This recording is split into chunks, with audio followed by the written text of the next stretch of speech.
Assalamualaikum. Welcome to my YouTube channel Concepts of Laba Imran Ashraf. Today's our topic of discussion is section 19 of Transfer of Property Act 1882 which is about vested interest. सबसे पहले हम देखते हैं कि vested interest क्या होता है. For example ए बंदा है, उसने प्रॉपर्टी ट्रांसफ़र की है ए बंदे ने प्रॉपर्टी ट्रांसफ़र की है सी को, और जी उसके बाद कंडीशन क्या है कि जी सी के बाद जो प्रॉपर्टी है वो मिल जाएगी बी को. ठीक है, ए ने प्रॉपर्टी ट्रांसफ़र किया है सी को और कंडीशन क्या रखी है जी after C's death property transfer to B. अब जो बी का इस प्रॉपर्टी पे हक क्रिएट हुआ है, मींस कि जो बी को प्रॉपर्टी मिलेगी जब सी की डेथ हो जाएगी. ठीक है, जो बी का ये प्रॉपर्टी पे क्या क्रिएट हुआ है, इंटरेस्ट क्रिएट हुआ है. इस इंटरेस्ट को हम कहते हैं वेस्टेड इंटरेस्ट. ठीक है, वेस्टेड इंटरेस्ट किस तरह कहते हैं, देखें ना. आफ्टर सीज डेथ ये ए ने प्रॉपर्टी ट्रांसफ़र कर दी और कंफर्म भी कर दिया कि जब बी की डेथ होगी तो सी की डेथ होगी तो बी को ये प्रॉपर्टी मिल जाएगी. अब ये तो सर्टेन है कि सी की डेथ होनी है, लेकिन टाइम मेंशन ये नहीं हमें पता कि सी की डेथ कब होनी है. टाइम कोई भी स्पेसिफाइड टाइम नहीं है, लेकिन ये कंफर्म है, ये क्लैरिटी है कि सी की एक ना एक दिन डेथ होनी है और प्रॉपर्टी किसको मिल जाएगी, बी को. अब ये जो इसका इंटरेस्ट मिला उसको वेस्टेड इंटरेस्ट, बी का जो प्रॉपर्टी पे इंटरेस्ट क्रिएट हुआ वेस्टेड इंटरेस्ट क्रिएट हुआ, यानी कि कंफर्म राइट क्रिएट हुआ उसका, यानी कि इमीडिएट राइट क्रिएट हुआ या फिर कह सकते हैं पहला इंटरेस्ट क्रिएट हुआ उसका प्रॉपर्टी पे, इमीडिएट राइट भी इसको कह सकते हैं. और क्योंकि उसका ना कंफर्म मफाद कायम हो गया इस प्रॉपर्टी पे कि जी जैसे ही बी सी की डेथ होगी ये प्रॉपर्टी मुझे मिल जाएगी, बी को मिल जाएगी. ठीक है, इस तरह का इंटरेस्ट जिसमें आपको क्लैरिटी हो कि ये इवेंट, यानी कि जैसे इस केस में सी की डेथ होनी हो, मतलब ऐसा इंटरेस्ट जिसमें आपको किसी भी इवेंट होने की क्लैरिटी हो कि हाँ जी एक ना एक दिन ये जो है इंटरेस्ट मुझे मिल जाएगा, मीन्स क्लियर प्रॉपर्टी मुझे मिल जाएगी, लेकिन टाइम मेंशन ना हो. यानी टर्म्स बता रही हूँ कि जी ये क्लियर है कि प्रॉपर्टी आपको मिलेगी. ठीक है, आपको उसके ऊपर इंटरेस्ट क्रिएट हो चुका है, लेकिन टाइम मेंशन नहीं है. जैसे आफ्टर सीज डेथ ये नहीं पता सी कितने साल जिंदा रहेगा, लेकिन ये पता है कि प्रॉपर्टी जो है ना सी की डेथ के बाद किसको जानी है, बी को जानी है. इस तरह का जो इंटरेस्ट प्रॉपर्टी पे क्रिएट होता है उसको वेस्टेड इंटरेस्ट कहते हैं, क्योंकि किसी कंडीशन पे किसी इवेंट पे डिपेंड नहीं करता. ठीक है, इसको कहते हैं हम वेस्टेड इंटरेस्ट. अब हम इसको सिंपल टर्म में देखते हैं. In a simple term when a property is transferred, जब एक प्रॉपर्टी ट्रांसफर हो जाती है, मैंने पीछे बताया, is to a person and then person acquires an immediate right on it. ठीक है, even if the possession and enjoyment is postpone the person is said to have a vested interest in the property. को क्या कहते हैं, जब property transferred हो जाती है किसी भी पर्सन की फेवर में, तो उस पर्सन का उस प्रॉपर्टी के ऊपर एक हक क्रिएट हो जाता है कि वो पर्सन जो है ना उस प्रॉपर्टी पे अपना हक रखता है. एक उस हक को क्या कहते हैं, हम वेस्टेड इंटरेस्ट कहते हैं. लेकिन जैसे हमने ये केस देखा है कि जी ए का बी का जो है इस प्रॉपर्टी पे अब हक तो क्रिएट हो चुका है, ये भी उसको पता लग गया कि जैसे ही सी की डेथ होगी ये प्रॉपर्टी मुझे मिल जाएगी.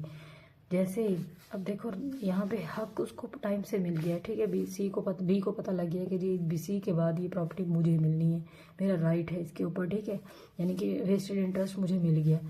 यहाँ पे उसको पोजेशन होगी, फॉर एग्जांपल पोजेशन, या फिर उस प्रॉपर्टी को इंजॉयमेंट का जो राइट है बी के पास, वो उसको कब मिलेगा, ये पोस्टपोन हो गया है. कि कैसे पोस्टपोन हो गया, इसको कब मिलेगा, जब सी की डेथ होगी. ठीक है, जब सी की डेथ होगी तो ये उसको जो पोजेशन होगी या फिर इंजॉयमेंट इस प्रॉपर्टी पे है उसको तब मिलेगी, चाहे पोजेशन या इंजॉयमेंट पोस्टपोन हो जाए. ठीक है, वेस्टेड इंटरेस्ट कहता है ये ये मैटर नहीं करता, पोजेशन और इंजॉयमेंट पोस्टपोन चाहे हो जाए, लेकिन जो क्रिएट है वो आपका वेस्टेड हो, यानी कि कंफर्म क्रिएट हो, इंटरेस्ट हो आपका उस प्रॉपर्टी के ऊपर, ये वेस्टेड इंटरेस्ट कहता है. ठीक है, अगर सेक्शन वर्डिंग की बात करें तो सेक्शन वर्डिंग क्या कहती है, where on the transfer of property interest created in the favour of the person without specifying the time. जैसे हमने ये एग्जाम्पल जो अभी मैंने प्रीवियस डिस्कस किया कि सी को प्रॉपर्टी ट्रांसफ़र किया और सी के बाद किसको चली जाएगी, बी की आफ्टर सीज डेथ. ठीक है, सीज डेथ. तो अब टाइम स्पेसिफाई नहीं किया, एक इवेंट बता दिया कि ये होगा, इसकी कंडीशन बता दी कि ये होगा, लेकिन क्या है इसमें टाइम स्पेसिफाई नहीं है, ये सी की डेथ कब होगी ये हमें नहीं पता। ये कहता है without specifying the time when it is to take effect, कि कब टाइम स्पेसिफाई नहीं है कि कब ये जो प्रॉपर्टी है प्रॉपर बी की पोजेशन में आ जाएगी, इंजॉयमेंट बी को मिल जाएगी, ये कंफर्म नहीं है, मतलब कि कब, टाइम स्पेसिफाई नहीं है, लेकिन ये कंफर्म है कि एक ना एक दिन ये प्रॉपर्टीज को मिल जाएगी, ठीक है। और in the term specifying that the effect is to take on the happening of an event which must happen, such interest is vested interest. जैसे इस केस में उसने कहा कि बी की डेथ होगी, सी की डेथ होगी तो प्रॉपर्टी किसको चल जाएगी, बी को।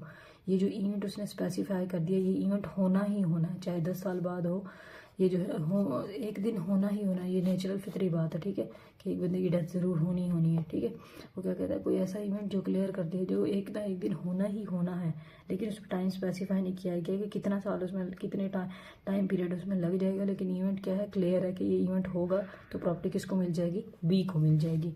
ये कहता है वेस्टेड इंटरेस्ट।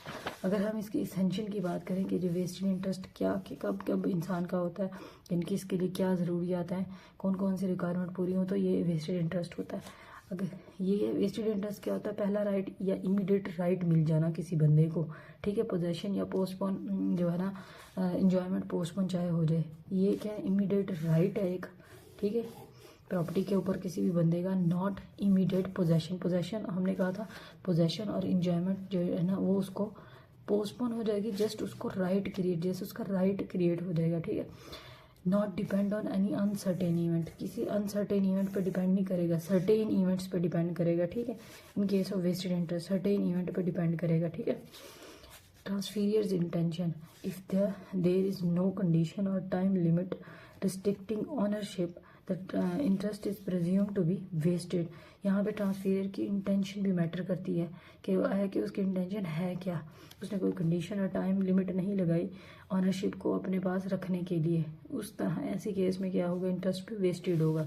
अगर हम बात करें चौथा पॉइंट क्या कहता है, heredity vested interest passes to heirs of the transferee. वो क्या कहता है कि even if the transferee dies before possession, वो क्या कहता है, वेस्टेड इंटरेस्ट एक ऐसा इंटरेस्ट है कि वो जो है ना, अगर ट्रांसफर की डेथ भी हो जाती है तो उसके वारसों को मिल जाएगा। जैसे हमने ये पहले ये एग्जांपल डिस्कस किया है, तो अगर इन केस बी का इसके ऊपर प्रॉपर्टी के ऊपर वेस्टेड इंटरेस्ट क्रिएट हो गया, ठीक है, जस्ट मिनट, ये देखें, बी का इसके ऊपर, इस प्रॉपर्टी के ऊपर जो ए ने सी को दी और कंडीशन क्या रखी है कि सी की डेथ के बाद बी को मिल जाएगी। अब बी का इस प्रॉपर्टी के ऊपर वेस्टेड इंटरेस्ट क्रिएट हो गया।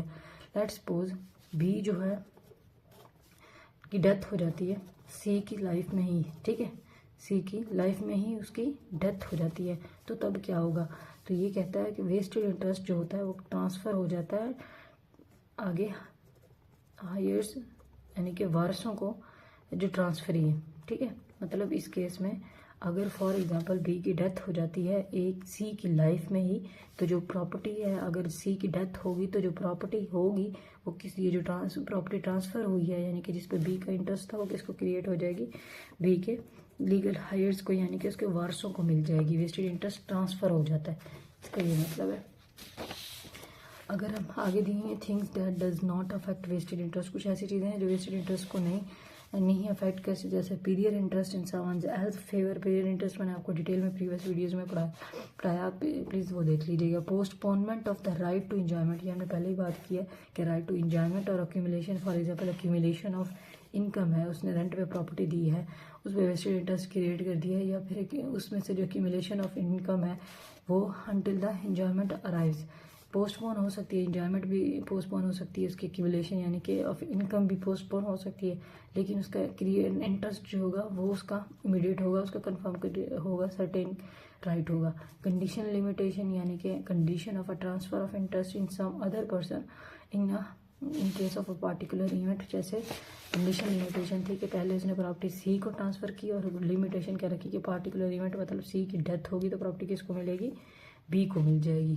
इसका मतलब ये है, ये एग्जांपल मैंने आपको अभी आप लोगों के साथ डिस्कस किया है। वेस्टेड इंटरेस्ट क्या होता है, जो किसी इवेंट पर डिपेंड नहीं करता, मीन्स सर्टेन राइट होता है, जो एक बंदा दूसरे बंदे को दे देता है अपनी प्रॉपर्टी में से, प्रॉपर्टी ट्रांसफ़र करते हुए एक बंदा